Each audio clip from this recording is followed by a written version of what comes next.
When Iris received a $22,000 invoice from her parents demanding she pay for her brother's car, they expected obedience. What they didn't know was that she'd already filed fraud charges for the loan they'd secretly opened in her name years ago. By the time they sent the bill, the investigation was already underway, and their financial empire was about to crumble. Welcome to Revenge with Precious, where we share real stories of betrayal, resilience, and the courage to stand up for yourself. These are tales of people who refused to stay silent, who drew boundaries when love turned toxic, and who chose their peace over family obligation. If you've ever felt invisible in your own family, these stories are for you. If you're new here, don't forget to subscribe and hit the notification bell so you never miss a story that might change how you see your own life. Please, watch till the end. Let's get started. The envelope sat on my kitchen counter like a coiled snake. Thick, cream-colored paper with my parents' return address stamped in the corner. I'd assumed it was a birthday card, maybe an apology for missing my promotion dinner last month. My hands trembled as I tore it open. Inside was a printed invoice, formal and cold, with letterhead that read Family Financial Obligation. The number glared at me in bold, $22,000. Below it, two signatures, Mom's looping cursive and Dad's sharp scrawl. A yellow sticky note clung to the top. Since you're doing so well now, you can cover your brother's car. It's only fair. We'll expect payment within 60 days. No greeting. No question mark. Just a demand dressed up as family love. I read it 3 times, waiting for the punchline that never came. My throat tightened. My brother's car. The one he'd been posting about for months, the shiny black sedan with leather seats and a sound system that cost more than my first year's rent. They wanted me to pay for it. Because I made more. Because it was fair. I set the invoice down carefully, my fingerprints smudging the edges. Then I walked to my desk, opened the bottom drawer, and pulled out a thick manila folder labeled Documentation. Inside were bank statements, screenshots, credit reports, and a single affidavit I'd filed 8 weeks ago with the County Fraud Division. They thought they were billing me. They didn't know I'd already started the war. I grew up knowing I was different from my brother, but I didn't have the words for it yet. When we were kids, Kingston got the bigger bedroom, the newer bike, the extra slice of cake. Mom said it was because he was sensitive and needed more attention. Dad said boys just required different things. I learned to smile and nod, to be the easy one, the one who didn't complain. When Kingston crashed his bike into the neighbor's fence at 8 years old, Dad laughed and called it an adventure. When I scraped my knee falling off mine the same summer, Mom handed me a paper towel and told me to be more careful. Small moments. Tiny cuts. But they added up like interest on a loan I never agreed to take. By the time I turned 12, I'd stopped asking why things were unequal. I just accepted it as the way our family worked. Kingston was the sun. I was the shadow that made him look brighter. That was my role. I didn't question it yet. High school changed nothing except the price tags. Kingston wanted new shoes every month, the kind athletes wore in commercials. Mom bought them without hesitation. When I asked for a winter coat because mine had a broken zipper, she sighed and said we'd see next month. Next month never came. I started working at 16, stocking shelves at a grocery store after school. I told myself it was about independence, about learning responsibility. But really, it was survival. I needed my own money because asking my parents felt like begging. They'd look at me with that same tired expression, the one that said, "Why can't you just manage better?" Meanwhile, Kingston got gas money, lunch money, and an allowance he never spent because everything was handed to him. I watched it happen week after week, and the anger turned into something colder. Not rage. Acceptance. The summer before college, I worked 2 jobs. One at the grocery store, one cleaning offices at night. I slept 4 hours and saved every dollar. My parents said they were proud of my work ethic, but they never offered to help with tuition. "You'll appreciate it more if you earn it yourself," Dad said, sipping coffee at the kitchen table while Kingston slept until noon. Kingston, meanwhile, had been accepted to a state university. Dad wrote the tuition check without blinking. When I asked why they couldn't help me the same way, Mom's face tightened. "Your brother needs support right now. He's still finding himself." I wanted to ask what I was doing. Wasn't I also finding myself? But I swallowed the words. I applied for loans, filled out scholarship forms, and moved into a dorm room the size of a closet. Kingston got an apartment off campus with a balcony.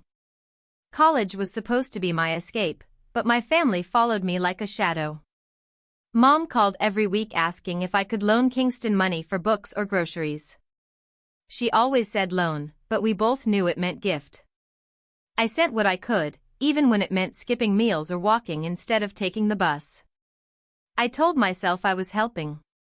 That this was what family did. But Kingston never said thank you. He never even acknowledged the transfers. Once, I saw him post a photo at an expensive restaurant, cocktail in hand, captioned "Living my best life." I'd sent him $200 that same week. My stomach twisted, but I didn't say anything. I just kept working, kept studying, kept pretending it didn't hurt. Meanwhile, I was taking 18 credit hours and working night shifts at the campus library. When I graduated, I sent my parents a photo of me in my cap and gown, holding my diploma.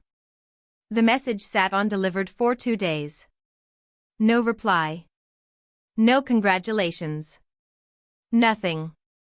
3 weeks later, Kingston completed a weekend sales seminar and got a certificate. Dad posted about it on social media, writing, "So proud of my son for investing in his future." The post had 47 likes. I stared at it for 10 minutes, my chest tight. Then I closed the app and went back to work. I'd just landed a job at a logistics firm, entry-level but stable. I moved into a small apartment, bought second-hand furniture, and built a life that didn't need their approval. For a while, I thought I'd finally found peace. Then Kingston called. He needed help with a credit card bill. Just $800. He'd pay me back in a month. Kingston never paid me back. The month came and went. When I asked about it, he said he was between jobs and would get it to me soon. Soon turned into never. I stopped asking after a while because it felt like begging. But I didn't forget. I started keeping a list in a notebook, small and private. Every amount I'd sent. Every promise broken. It wasn't about the money anymore. It was about the pattern. Kingston took, and I gave. My parents enabled, and I enabled them. The cycle was so smooth, so practiced, that no one even questioned it. A year later, he called again. This time he needed $1,500 for rent. He said his roommate had bailed and he was desperate. I sent it because I didn't know how to say no to family. Then the letter arrived. It was from my bank, formal and serious. They were writing to inform me about a loan inquiry made under my name. The account was tied to an auto loan for $28,000. I read it twice, confused. I hadn't bought a car. I didn't even need one. I called the bank immediately, my hands shaking. The representative confirmed the loan was active, payments were being made, and my name was listed as the primary borrower. The address on file was my parents' house. My stomach dropped. I didn't hang up right away. I just sat there, the phone pressed to my ear, listening to hold music while my brain tried to process what I'd just learned. They'd used my name. My credit. My identity. Without asking. Without telling me. I waited until dinner at their house the following Sunday. I brought the letter with me, folded in my purse. We ate pot roast and mashed potatoes while Kingston talked about his new car, the one he'd been posting about online. Black, sleek, expensive. He said he'd gotten a great deal through a family connection. Mom smiled. Dad nodded approvingly. I set down my fork. I got a letter from the bank, I said quietly. The table went still. Mom's smile flickered. What kind of letter? I pulled it out and placed it between the salt and pepper shakers. About a car loan. Under my name. For $28,000. Dad barely looked at it. Oh, that. The dealership needed a cosigner with good credit. It's no big deal, Iris. Your family. You should be proud you could help. Proud. The word landed like a slap. I couldn't sleep that night. I sat at my kitchen table with my laptop open, scrolling through account details, transaction histories, payment schedules. Every click revealed another layer of betrayal. The loan had been opened 18 months ago. 18 months of payments made from an account I didn't control, under a name I didn't authorize. They'd forged my signature. Or maybe they'd convinced someone at the dealership that they had my permission. Either way, it was fraud. The word felt too big, too harsh. But it was also accurate. I thought about calling them, demanding an explanation. But I already knew what they'd say. That I was overreacting. That family helps family. That I should be grateful I had good credit to share. So instead, I opened a new folder on my desktop and named it 22K. I pulled my credit report the next morning. There it was, stark and undeniable. The loan. My name. My responsibility. My credit score had dropped 70 points. 70 points I'd spent years building through careful budgeting and on-time payments. Gone. Because they'd decided my identity was theirs to use. I started saving everything. Emails. Texts. Screenshots. Bank statements.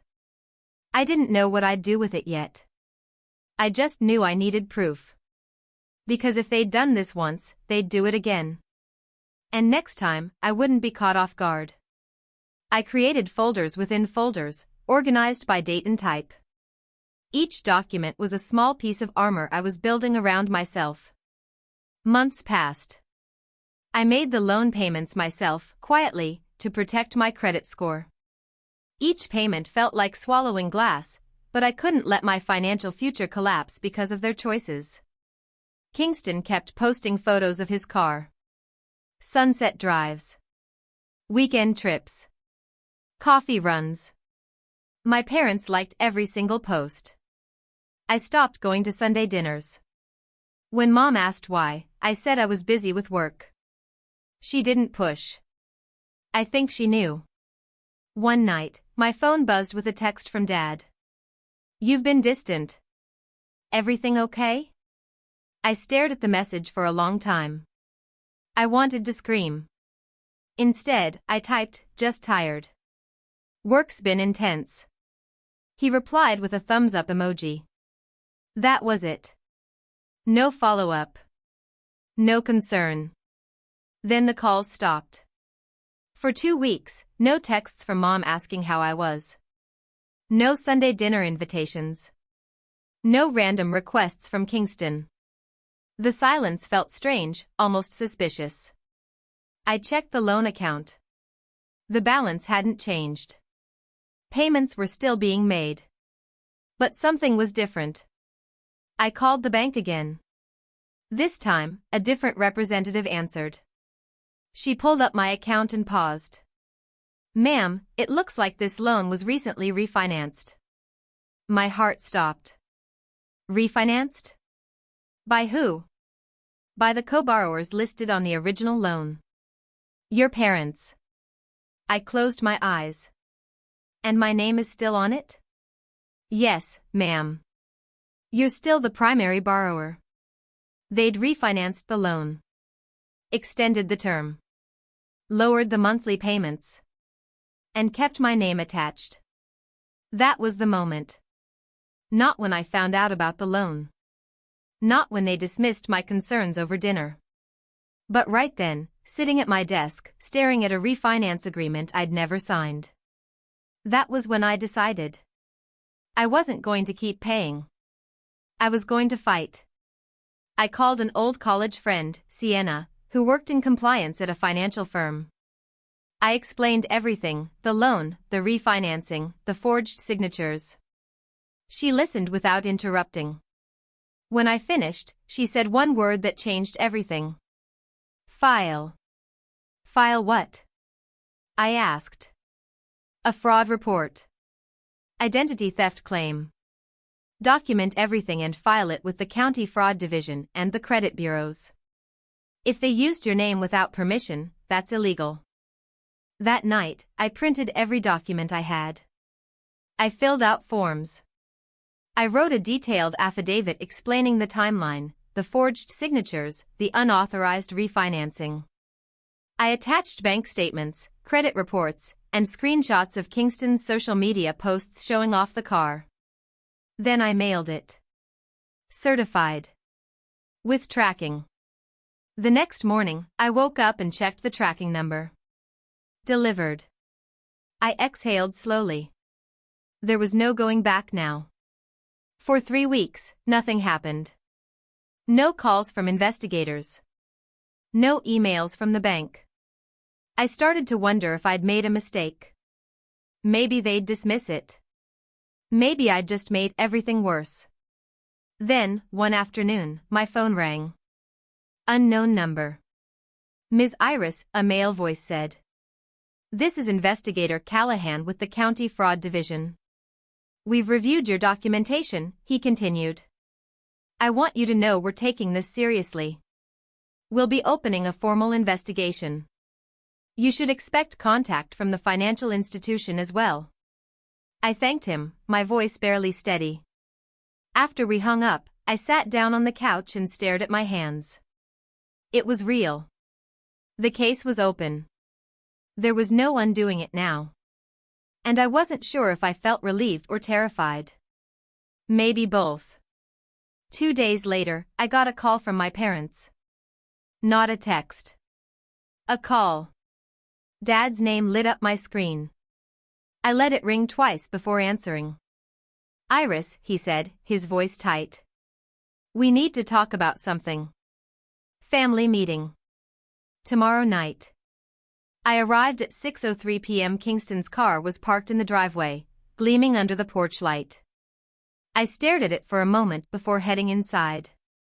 Mom greeted me with a hug that felt performative. Dad was at the dining table with a folder in front of him.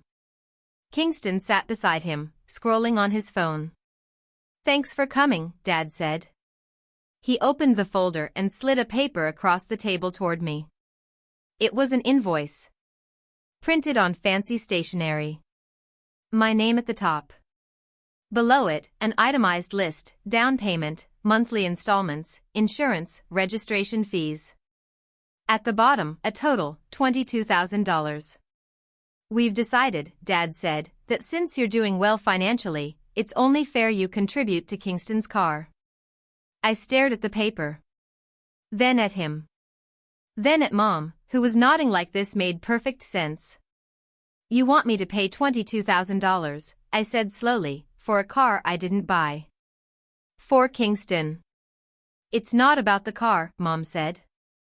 It's about supporting each other. I picked up the invoice. My hands didn't shake. I smiled. Can I keep this? Dad looked surprised. Sure. We'll expect payment in 60 days. I folded it carefully and put it in my purse. Thanks for dinner, I said. Then I left. In my car, I unfolded the invoice and took a photo. Then I texted Sienna. They just handed me the evidence. The next morning, I scanned the invoice and uploaded it to the fraud case portal. Kingston called me on a Thursday afternoon. His voice was panicked. Iris, something's wrong with my car insurance. They're saying there's a verification issue and they've frozen my policy. Do you know anything about this? I kept my voice calm. No. Why would I? I don't know. Dad thinks it's a bank error. But they mentioned your name. I paused. My name? Yeah. They said the primary account holder flagged something. That's you, right? I didn't answer right away. Then I said I'd talk to Dad about it.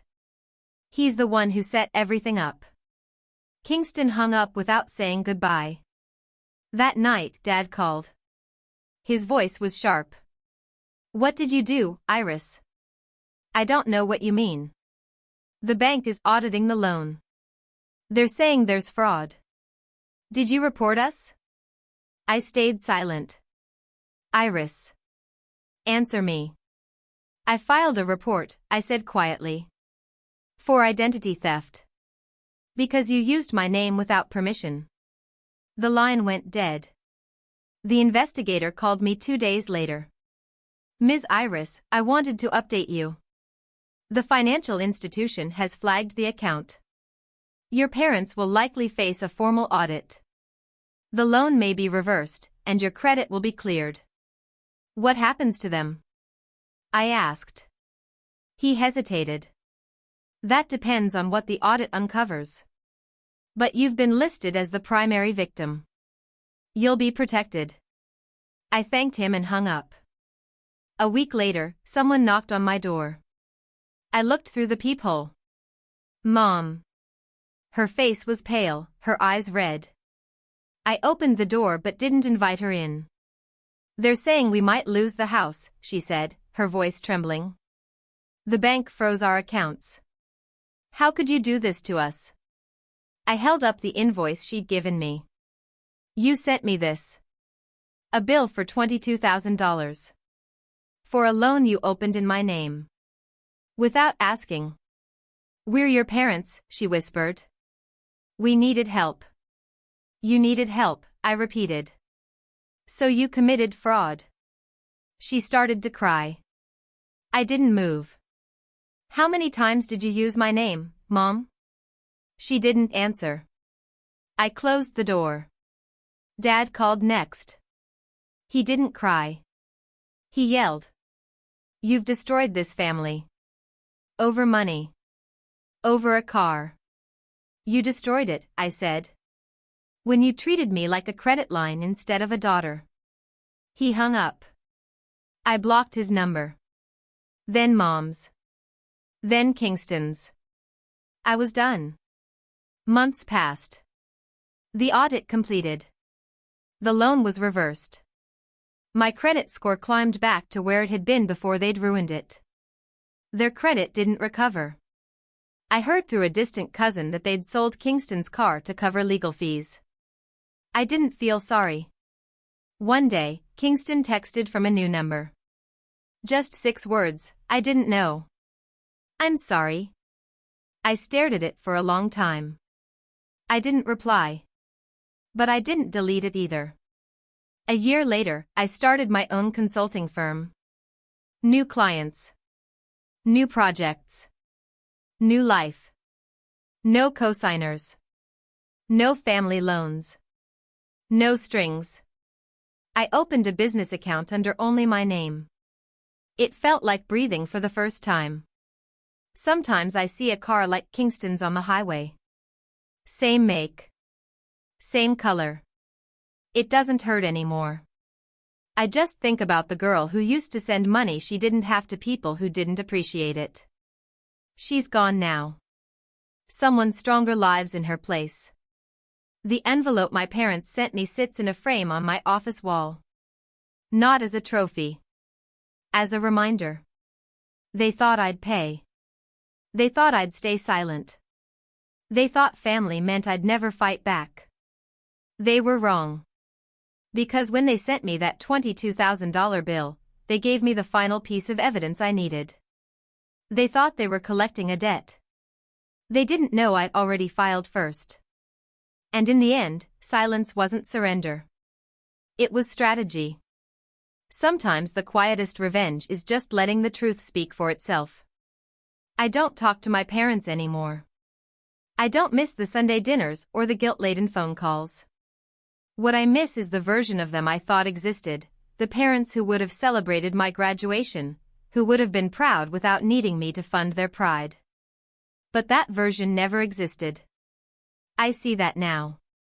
My business grew slowly at first, then faster than I expected. Clients appreciated my attention to detail, my reliability. They didn't know those traits were forged in years of having to be perfect just to be seen. I hired my first employee 6 months in, a young woman fresh out of college who reminded me of myself. I made sure to pay her fairly. I made sure she knew her worth. On the anniversary of the day I filed the fraud report, I treated myself to dinner at a restaurant I'd never been able to afford before. I ordered wine. I ordered dessert. I sat alone and didn't feel lonely. I felt free. If you've ever been treated like an ATM by the people who were supposed to love you unconditionally, you're not alone. If you've ever had to choose between protecting yourself and protecting the illusion of family, I see you. The hardest part wasn't filing the report. It wasn't blocking their numbers or closing the door when my mother cried. The hardest part was accepting that I deserved better than what they'd given me. That wanting respect wasn't selfish. That boundaries weren't betrayal. They sent me a bill for $22,000, expecting me to pay for their choices, their favorites, their lies. What they didn't know was that I'd already paid enough. And I was done. Thank you for watching this story. If moments like these resonate with you, if you've ever had to choose yourself over people who couldn't see you, then you're not alone. We share stories like this every single day, real accounts of people who found their voice, set their boundaries, and walked into the life they deserved. Subscribe so you never miss next upload, and share your own story in the comments below. Your words might be exactly what someone else needs to hear today. Compliment of the season. I love you all.